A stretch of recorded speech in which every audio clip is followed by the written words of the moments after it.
When was the last time you were reading the news in this country and thought to yourself, this can't be real, this has to be a parody? If it's been more than 3 days, you haven't been reading the news. It's reached the level where it's almost impossible to tell the difference between what's reported as fact by the news media and what someone with a dark sense of humor has made up. Well, we thought this was exactly the moment to speak to the man who makes up more news than anyone in America, Seth Dillon, who runs Babylon Bee, and he joins us now. Seth, thanks so much for coming on. Thanks for having me. So we're really talking to you today not as the proprietor of America's premier humor site, but as a prophet, as our own Isaiah. Yeah.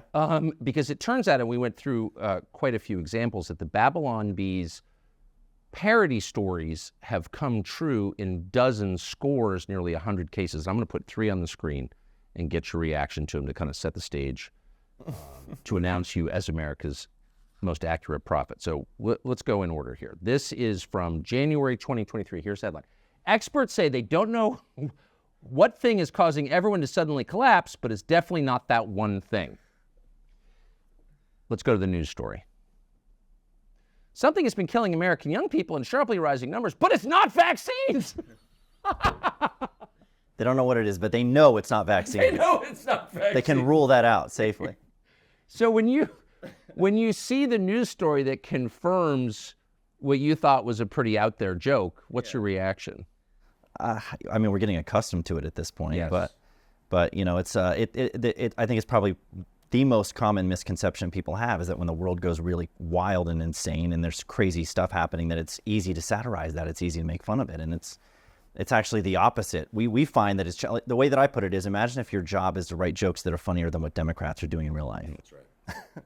Imagine if your job is to write jokes that are funnier than a Kamala Harris speech. No, it's totally right. I mean, it's challenging. So you it's really actually very want to challenging. live in like Amish country where everything is like orderly and neat and sensible. That's something fun to pivot against. Yeah, exactly. So I don't know. We see this stuff happen. We're amused by it on the one hand, and on the throw hand, we're like, it's crazy that satire can't stay satire for more than a few hours. I mean, I don't know what the shelf life of your pieces is. Here, let's throw up another one. This is from September 2020. State with no electricity orders everyone to drive cars that run on electricity. And there you have Gavin Newsom, who's the governor of what state? California. California. Here's the news story.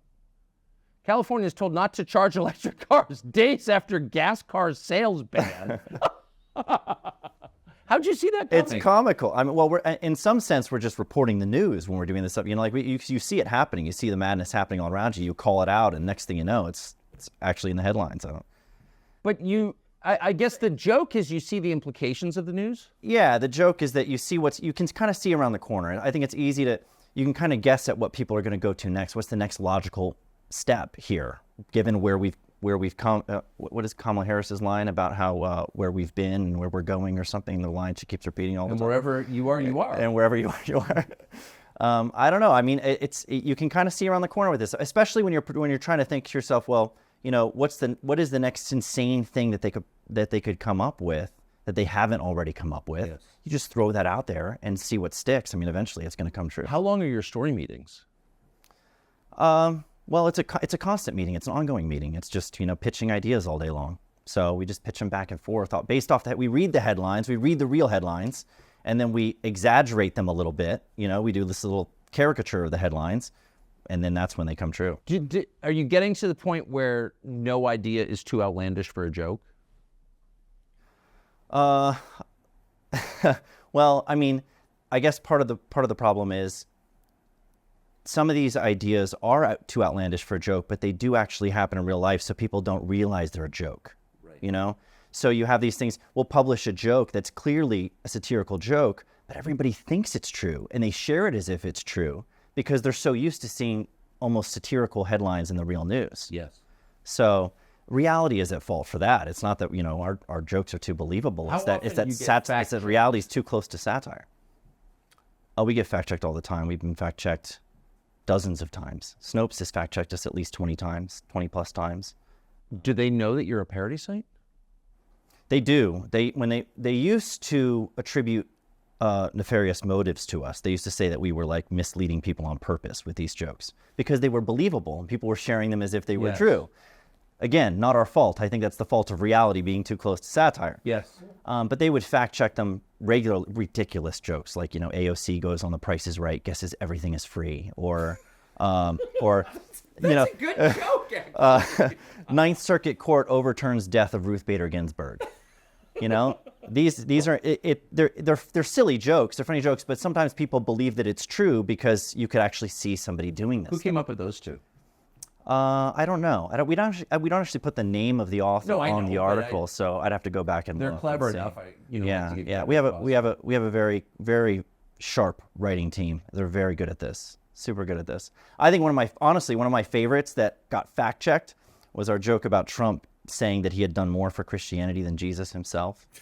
And that was your headline. That was the headline. Trump, I have done more for Christianity than Jesus. But he kind of said that at some point, didn't he? He did. Well, yeah. So we made that joke in 2019. It got fact checked shortly thereafter because it went crazy viral. And then in 2021, I think it was 2021 or 2022, he said he'd done more for Christianity and religion in general than any other person in history.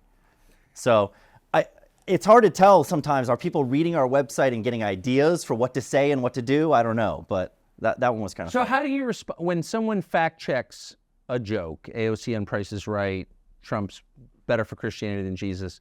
How do you respond to that? Well, when they fact check it, I think it's hysterical when they fact check it. What I don't like is when the fact check says they've managed to pull off this ruse before, they're tricking people. The reason your grandma shared that joke on Facebook is because the Babylon Bee tricked her into believing it was true. That kind of stuff is ridiculous. We actually threatened to sue Snopes because they were literally maligning us and suggesting that we were misinforming people on purpose. And then Facebook was saying that they were going to demonetize and deplatform us because we were being fact-checked by Snopes. So they're saying you can't spread fake news on our platform. I'm like, it's satire. So I assume Snopes is run by the CIA, I don't have evidence of that, but I like Wikipedia. It seems obvious, but what do you know about Snopes? There was a couple that started it, and they were running it for a long time. I think the guy's name, I might mess it up. It was David Mickelson or something like that, or Michelson. I may be getting that wrong. But anyway, it changed hands recently. Somebody else took it over. Oh, someone else. They actually reached out to us and said, I know we've had a rough past, but we want to put that behind us and move forward. And in your experience, do the fact checkers, which are, again, clearly at the very least influenced by the intel agencies, yeah, do they play any constructive role in our public conversation? No. No. First of all, they're spending their time fact-checking satire. The joke about Ruth Bader Ginsburg, or her death being overturned by the Ninth Circuit Court. Can you overturn someone's death, by the way? It happened once. Yeah, it happened once. I don't think it happened with Ruth Bader Ginsburg. But USA Today fact-checked that one, and they cited 15 sources in their fact-check. Like, they were taking it so seriously. They checked the Ninth Circuit Court website. They placed phone calls. It's like, just look at the website that published it. So it's the Babylon Bee. It's insane. Right? Yeah. Okay. So I always think that behind every ludicrous event like that is a person who spent his day doing that thing. So imagine if you went home at night and your wife says, you're like, "What, Seth, what'd you do today?" Yeah, what'd you accomplish today? And you're like, well, I fact-checked a joke with 15 sources. Like, the respect level from your wife has to plummet, right? The fact that it got fact-checked is funnier than the joke itself. Yes. Like the one, so I had spoken with you about this one before, CNN purchasing an industrial-sized washing machine to spin the news in before publishing it. That's a ridiculous joke. It's silly. It's a CNN bias joke. And that got fact-checked and rated false too. So they're spending their time on stories that aren't even... CNN didn't actually purchase an industrial-sized Never happened. They never did. They never slapped their logo on a washing machine and spun the news in it before. It never happened. It was a joke. But the joke is that they fact-check it. They took it seriously. But no, fact-checking... So the way that I look at it is, fact-checking is it's an arm... It's one of the methods that's employed by the lovers of censorship to guard the narrative, not the truth. Yes. And so what they're doing with fact-checking is they're very selective. First of all, they're super selective about what they fact-check. And then the fact-checks themselves often get the facts wrong on purpose. And so they're not guarding the truth and saying, okay, there's this problem of misinformation and we're going to prevent its spread. And we're going to do that by having objective people look at what the facts are. It's all narrative-driven. It's all about protecting the popular narrative. And by narrative, you mean lie. The lie, yeah. Whatever the popular lie is that they want you to believe, yes. The claims are on that. You have the press secretary for the current administration saying that Biden has done more to secure the border than any other person. That's a straight-faced claim from the press secretary. Fact checkers haven't touched it. It has not been rated false. Really? Now, Why doesn't someone fact Governor check Abbott for in IQ? Texas, Governor Abbott in Texas, Yes. was talking about how this administration currently has basically an open border policy, and that got fact checked and rated false.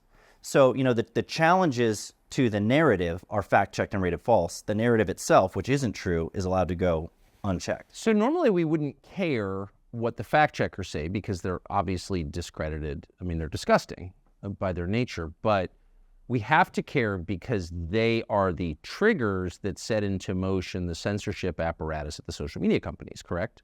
Well, they rely on this. So they use the fact checkers are the way of them getting out of the way and saying, well, we're not the ones determining, we're not the arbiters of truth. Facebook could punt to Snopes or whoever else, USA Today, whoever's doing the fact checking and say, we're not censoring you. We're not removing your content based on, arbitrary rules. We have third-party fact checkers. They're objective, and they're the ones deciding what's true and what's false and what can stay and what goes. So they fit in as a piece that allows them to basically have like plausible deniability that they're involved in censorship. But the USA Today fact check on Ruth Bader Ginsburg's death, that was funded by grants from Facebook. So Facebook paid USA Today to write that. Well, didn't Facebook that steal fact the last election too? They put almost $500 million, Mark Zuckerberg, into changing the way we vote. So I don't know. Are they going to fact check that? Because that actually happened. Okay, let me get to the third example of the Babylon Bee's prophetic accuracy. And I don't actually know how else you describe this. This is from April of 2022. Government Disinformation Board determines all criticism of Government Disinformation Board to be disinformation. It is a self-licking ice cream cone. Okay, so that was your headline. Here's the fact. Mayorkas cites misinformation about Homeland Security's Disinformation Board. The world is too absurd to be satirized. So when you see that, I mean, do you feel vindicated? Yeah, of course. I mean, did Jeremiah feel vindicated? It means we're onto something. What it means is that there was, so this is another criticism of the Babylon Bee. We're narrative driven, we're propagandists, we're trying to push our own viewpoint that has is that no, what the no propagandists base. say about it? Yeah, like Slate, all these people, Rolling Stone, when they write, Exist. they do, yeah. And when they write pieces about us, they talk about how we're trying, or the reason our jokes aren't funny is because they're not riding on the back of the truth. They're not carrying a message of truth. They're pushing a narrative. They're based on a narrative. So the joke isn't funny because it's rooted in a lie. So Slate doesn't think it's funny.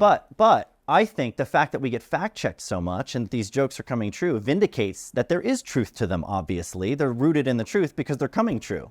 You have to fact-check them and rate them false. So I wonder if we take this seriously enough. I mean, if someone is trying to stop you from talking, that person doesn't consider you human, of course, because you can't. If you consider someone human, that person has every bit the right to speak that you do. If you consider the person subhuman, a slave, then you can make him shut up. So it's the way they see you is not how you see them at all. You see them as human beings, correct? The censors, the fact checkers, Slate. You don't want to shut them up or put them in prison, do you? No. And I actually like the way that Twitter, now X, is handling false claims or misleading claims, because what they're doing is, instead of trying to shut anybody up, the community notes thing where they'll tag a note on it, but it's the best feature of the platform, by the way. It's so entertaining when people get noted and it's, they make a ridiculous claim. Biden's been noted a bunch of times. Even Elon's been noted a couple of times. So you share something that's either from a dubious source, or you make a claim that's, obviously false, and a community note gets attached to it that offers context, readers added context, right? That's at least more speech in the answer to speech that's disliked. It's a rebuttal that's prominently set up next to whatever the claim was. Yes. I like that a lot more than, okay, Snopes rated you false, therefore we're taking your page down, you can't talk anymore. The answer to speech that you don't like should be more speech, right? A refutation or an argument, not removal of your voice. Well, of course not. So, but your voice was removed from Twitter back when it was Twitter. You were in Twitter prison. I can't remember. Why were you there? Prison changes the name. Like, how was your time in Twitter prison? We were in Twitter jail, as you could put it, for 8 months. Wow. Did you join a gang? We were there with a few other interesting people, Jordan Peterson, you Kathy do the Griffin. Time, Seth. You count the time, do you? You know, a lot of interesting people in Twitter jail. I can't even imagine. I can just picture you smoking your home-rolled cigarettes, playing pinochle, cooking pasta. So we had made a joke. So there was a real headline. USA Today names Rachel Levine Woman of the Year. So Rachel Levine is the transgender health admiral in the Biden administration. Oh, the dude with the medals. Yes. Okay. Yeah. Yep. Yeah.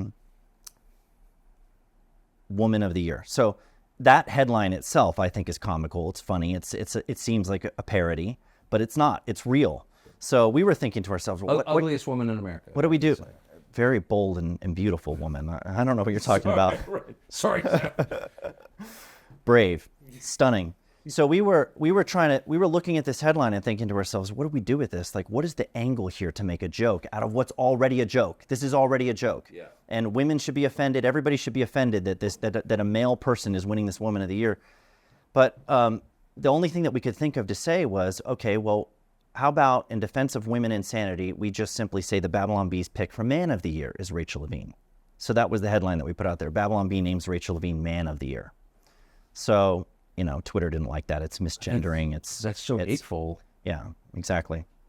So misgendering falls under the hateful So conduct. with an Adam's apple and a jockstrap. You're calling him a man. You're referring to a male person as a man. Yeah, that's hate. And it's hate, face of hate. Really. Hateful conduct. It's misgendering by their policy. It's not, it's not acceptable. So what they said was this: you can have your account back if you delete the tweet with that joke attached to it. But you have to delete it. They didn't take it down. They wanted us to delete it and check this box that said by deleting, when you delete this tweet, you acknowledge that you violated the rules, including the rules against hateful conduct. So sign a confession. Sign a confession, bend the knee, censor yourself, delete your own joke. I was basically telling Twitter, I'm like, you guys delete. If you don't like it, you take it down. Why make me take it down and admit that I did something wrong? Well, that's the whole point. It's not censorship. It's subjugation, right? Yeah. Exactly. So we said no. So we're like, no, we're not going to delete it. And we got into this standoff with Twitter. Can I ask you just a question? So, which is a little bit off topic, but maybe central. You are a Christian, son of a pastor. Yeah. When you're told by the authorities, not simply that you're being punished, but that you have to agree that your punishment is just. Right. Is there like a theological component for you when you say no? Yeah. I mean, it's standing on the principle that not only do we think that this, first of all, it's a joke. Right. Second of all, it's true. This is a male person referring to them as a man. A man means an adult human male, so there's truth to it as well. Yes. So the idea that we're not allowed to speak the truth, and that we have to censor ourselves and admit that we engage not just in a falsehood, but something that was hateful. Yeah, I think that there's a moral objection to playing any part in that. So that was really the ground that we were standing on. It wasn't just like, oh, let's get some publicity by refusing to do it. This was a costly decision, by the way. There was nobody in the world at that time knew that Elon was positioning himself to take over Twitter. So, and we didn't know that if he did, that he would end up restoring us. So it wasn't like we had any kind of fallback for that. It was just our Twitter audience was going to be inaccessible to us if we didn't delete the joke. And we deliberated about it for like 5 minutes and we're like, no, we're not doing it. So we sat in Twitter jail until Elon took the reins and was like, bring back the Babylon Bee. So how did that play out? And by the way, you're one of the main owners of the business. Yeah. Your whole business is getting your content in front of viewers, selling ads against it. I mean, this is like as you said, a very costly. It was a very stupid business decision. I think it was a morally right decision. But the right thing and the easy thing are rarely ever the same. It was a costly decision because that's where we generate a lot of our traffic is through Twitter. Well, yeah. And that's where, so when people say, well, how costly was it to be off of Twitter? Well, I mean, we weren't getting engagement from people like Trump or yourself or Rogan or Musk on Facebook or Instagram. It was happening on Twitter. That's where we got engagement from people with big followings. That's right. That's how they knew about the bee and that's how they engaged with the bee. So once we were sidelined from Twitter, we were basically out of the conversation. That's where the conversation was happening. Right. So it was a big cost to us, not just monetarily, but just being relevant. We weren't relevant anymore. So, I mean, the way it went down was really crazy because you had, obviously Elon was wanting to make a move to buy Twitter. When he first found out that we were suspended, he reached out to us and he's like, "Is this true? Are you guys really suspended?" That's what I'm hearing. At first, he actually reached out to our Babylon Bee account, and we couldn't respond to him because we were locked out of it. So we're like, we can receive the message, but we can't reply to it. So we're like, Elon Musk is trying to message us, and we can't get back to him. Yeah, so we couldn't even respond. So eventually, he found our editor-in-chief's account and was able to message him and get in touch with him.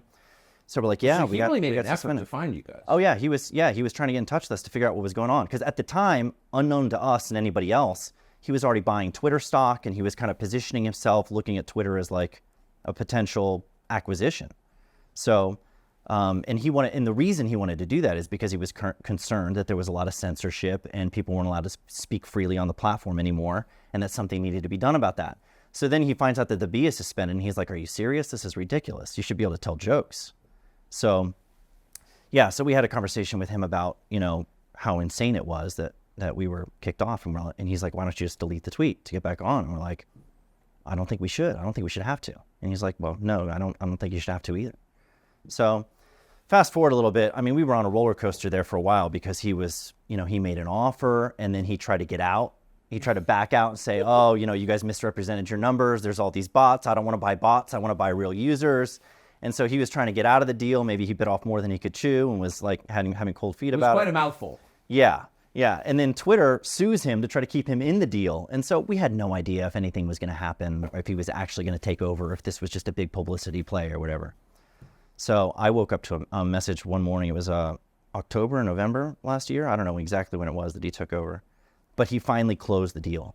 And, it was October. And yeah, it was in October. He finally closes the deal. And I wake up at 8 or 9 in the morning. I was sleeping in that day. It was a weekend, I think it was. And I had a message from Elon that he sent overnight. He said, "Would you like me to restore the Bee's account? There will be no censorship of humor." So he took over and was immediately wanting to rectify the problem. And how long after he took over was that?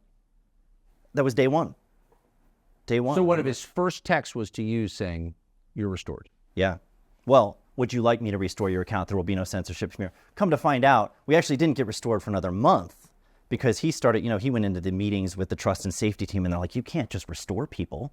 You can't just break the rules. There's rules. We enforce the rules. If you break the rules for one person, you have to break them for everybody. If you insult someone in power, we censor you. That's our rule. Yeah. So they were like, "Dude, you can't just restore the Babylon Bee." And he's like, "Well, why not? Isn't it like a presidential pardon? Why can't I pardon somebody, and set them free?" And they're like, that's not how this works. I mean, I guess you can if you want to. So they actually argued with him a lot back and forth. Can I ask you just another sideline question? But you can't insult Richard Levine, product of private school, doctor, guy posing as an admiral or whatever.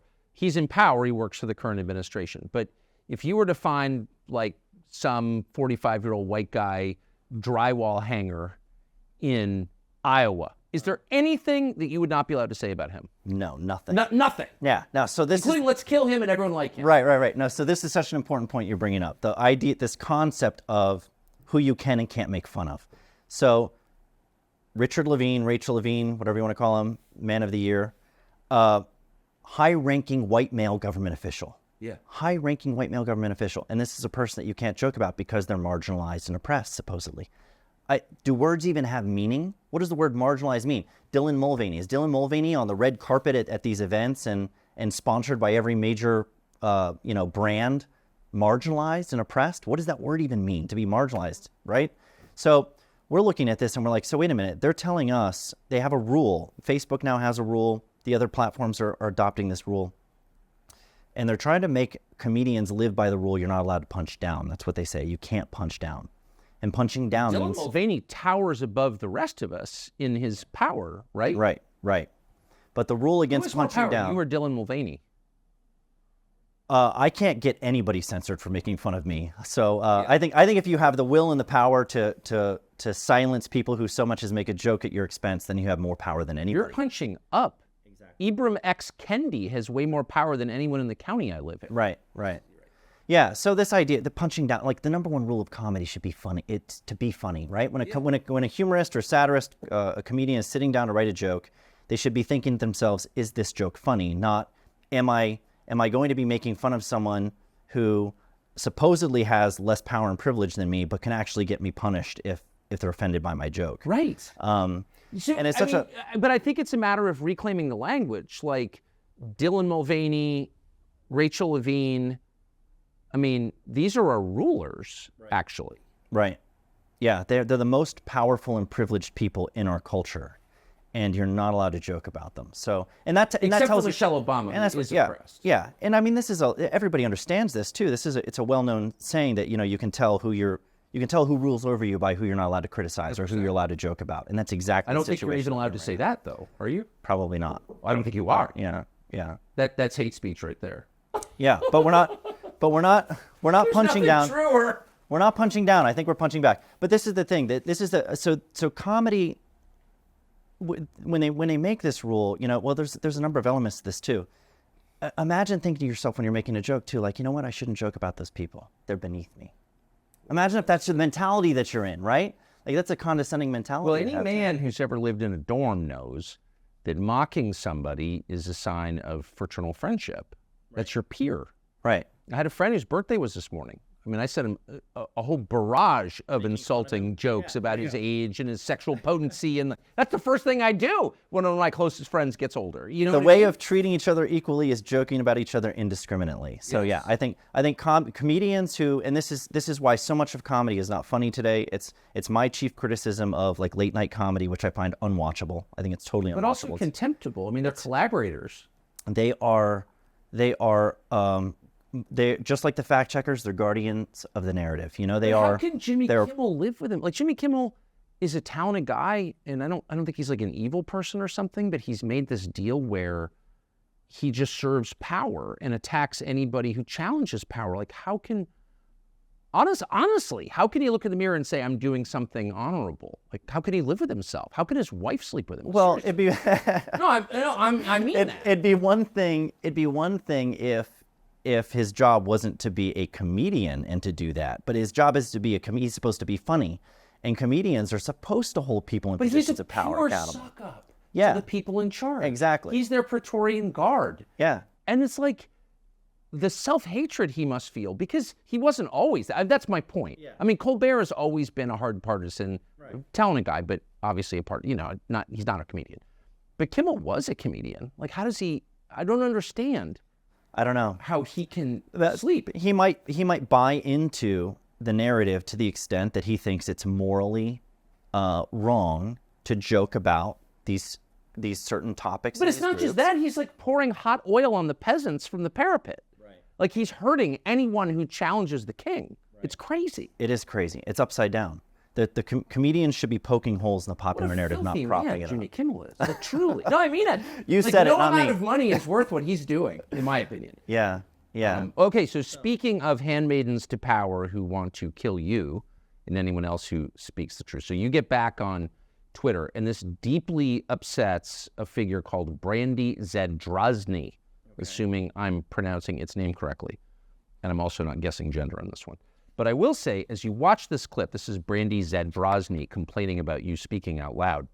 Keep in mind, it's not just about Brandy Zadrozny, whatever that is. This is the person who runs our society. This person and people like it are actually in charge, and I just can't wait till their rule ends, because there's never been a worse ruling class than Brandy Zadrozny and friends. Here. Who did he bring back yesterday? He brought back Jordan Peterson, the Babylon Bee, and Kathy Griffin. So the Babylon Bee and Jordan Peterson, they were taken off the platform. They were suspended for misgendering trans people. So apparently that policy against hate speech and harassment of trans people, that's done with. That's important. This comes at a time when trans people are being harassed, and violence is aimed at them at sort of unseen levels before. So this sort of matters. Everything about that. Obviously the low IQ, the up talk at the end of every sentence, the ersatz glasses, the theatrical fake glasses, the made up stats, the fake concern for some group that she knows nothing about at all, and then under all of it, the desire to press harder with her boot against the neck of ordinary people and to shut them up on behalf of her bosses, the people who run the world. Like, that's the perfect, I hope that someone puts that in a time capsule for when the revolution finally ends and like we're rid of people like that. They ran the world. How do we let them? I know, it's insane. But it's how they control speech and thought. It's how it's if your worldview is incoherent and impossible to defend rationally, Yes. then you have to insulate it from criticism. And what's the most effective kind of criticism there is? I think it's mockery, which exposes foolishness for what it is. So it makes perfect sense to me. I honestly, I was mistaken about this. It's something I admit I was wrong about, is when early on, when we first started getting fact checked and we first started having these issues with censorship with the Babylon Bee, it was my belief that these were humorless scolds who just didn't think our jokes were funny, and they thought they were offensive and they were being hypersensitive. And that's not the case. No, it's not. You're going through the stages of realization. The stages of realization. I eventually learned and came to realize that it's not humor. Humor is a vehicle for truth delivery. Exactly. They don't like the fact that the narrative is being challenged in a way that's effective, and so they have to shut you up. And so that's what it's about. It has nothing to do with them being humorless. They don't have limits. They don't have. And it has nothing to do with being offended. This whole thing, the hypersensitive, the people getting up in comedians' faces or charging the stage to slap them in the face when they make a joke they don't like. Don't bring your speaker to our campus because we need a safe space here and this will offend people. It's all fake outrage, because they've learned that fake outrage can be used as a tool to bludgeon you into silence and submission. But that's exactly right. If they would censor you, they would kill you, period. Because you don't censor a peer, another citizen, another human being. You censor your slaves. You censor someone you consider less than human. So if censorship doesn't work, they'd indict you. If that doesn't work, they would kill you. I mean, it's a very obvious continuum. But I'd also say, and I want to ask you this, as the target of people like Brandy Zadrozny, wouldn't you rather be the target of an explicitly fascist regime, where it was aggressive rather than passive-aggressive, where some guy in a funny mustache got up and said, you're going to jail, instead of having someone in fake complex glasses telling you you're endangering trans people? I mean, there is a kind of, the passive aggression is very hard to take. I'd rather neither of them, but I don't know. If I have to take my pick, I'll take Twitter jail over real jail any day, but... that's where that's going. You don't censor people if you consider them human, period. Yeah, no, they're both bad. They're both bad. They're just two sides of the same coin. How long do you think your moment of freedom will last? Well, a lot longer now that Musk is running one of the predominant platforms. If that hadn't happened, I mean, it was just a matter like Facebook throttles us so badly now. We don't get any reach on Facebook. We don't drive any traffic on Facebook. It's not really that valuable to us anymore. Do you talk to them about it? We've tried. You can't get straight answers from them. Do they wear complicated glasses too and uptalk? They just give you really canned responses, or they point you to their policies or whatever. Bureaucratic language. Exactly. That's kind of my point, though. Or they have people in place. They'll have some kind of policy person who's there to mollify you and just hear what you have to say and tell you we're looking into this for you, and then I'm going to run this up the chain. Kind of like the people who are there to listen to you to make it seem like they're actually paying attention, but they don't do anything about it. Honestly, wouldn't you rather, and I'm being only half facetious, deal with the North Korean security apparatus, where they're like, say that and we'll kill you. It's super straightforward, and they're not going to lecture you about trans lives. At least that's honest. At least it's honest. Yeah, it's less self-righteous. Yeah. But I don't know. I mean, I think I'm hopeful for a couple of reasons. I think Musk really is committed to free speech. I think he means that. I don't think, Twitter was not a money play for him. I don't think that he's, No, it was not a money play for Twitter. Twitter is an absolute money pit. And he realized very early on it became real. So one of the conversations that they were having internally about whether to restore us was, well, what are going to be the advertisers' reactions to us putting people back on the platform? And so this is where the censorship gets all the more complicated, is the brands themselves don't want that speech. They will pull out their funding, they will pull out their ad buys and cripple Twitter financially if Twitter doesn't do their bidding. And so it's coming from the government, it's coming from the advertisers, it's coming from everywhere. All the positions of power are controlling our speech and saying that we can't joke about these people and things, but we're punching down. So yeah, I mean, he's walking that tightrope of, I want free speech, but I need revenue in order to keep this business going. So, he was doing this drastic cost-cutting measures, all of that stuff. But trying to, I don't know how you actually run a free speech platform and have it generate enough revenue for you to survive. I don't know how he's going to figure out. Maybe he will. If anyone can do it, Musk can do it. He reuses rockets and lands them on platforms in the middle of the ocean after they've already launched and crazy stuff like that. So I think he can figure this out, but I don't know how he's going to do it. So you expect to be up and available to the public through the election? Yeah. I do. I mean, will we? Do we have as much reach as we used to have? No, but I mean, we still have a platform. I've never been an advocate of let's go create new platforms and do our own thing, because then you're just creating a new echo chamber where people who agree with you are on that platform, and there's not interesting conversations happening there. So I am wanting to stay in the conversation where the conversation actually matters, these prominent platforms that you could call the public square of the modern age. And I think that we have a hopeful outlook when it comes to legal recourse there too. I mean, you have these laws that were passed at the state level, but in Florida and Texas, that make it illegal for these platforms to engage in viewpoint discrimination. And the Supreme Court is now going to hear these cases because, one of them was rejected by the 11th Circuit, one of them was upheld. The Texas one was upheld by the 5th Circuit. So the Supreme Court's going to make a decision on whether or not these companies can engage in politically motivated viewpoint discrimination. And if they can't, then we're legally allowed to be there. Last question, as someone who operates in this world every day, which platform do you think is more censored? The Facebook, American, owned by Mark Zuckerberg, or TikTok, owned by the Chinese Communist government? I'm not sure that's distinguishable at this point. Yeah. I mean, what do you think? That Facebook is not a free speech platform at all. They may give more lip service to free speech. In fact, Twitter did too, back when we were censored, that they're a platform for free expression without barriers. They're liars. They're liars. They lie straight to your face. And that's fraud. They shouldn't be allowed to do that either. Seth Dillon, thank you for everything you've done. Thank you. Hey, congratulations on your prophecy. Thanks.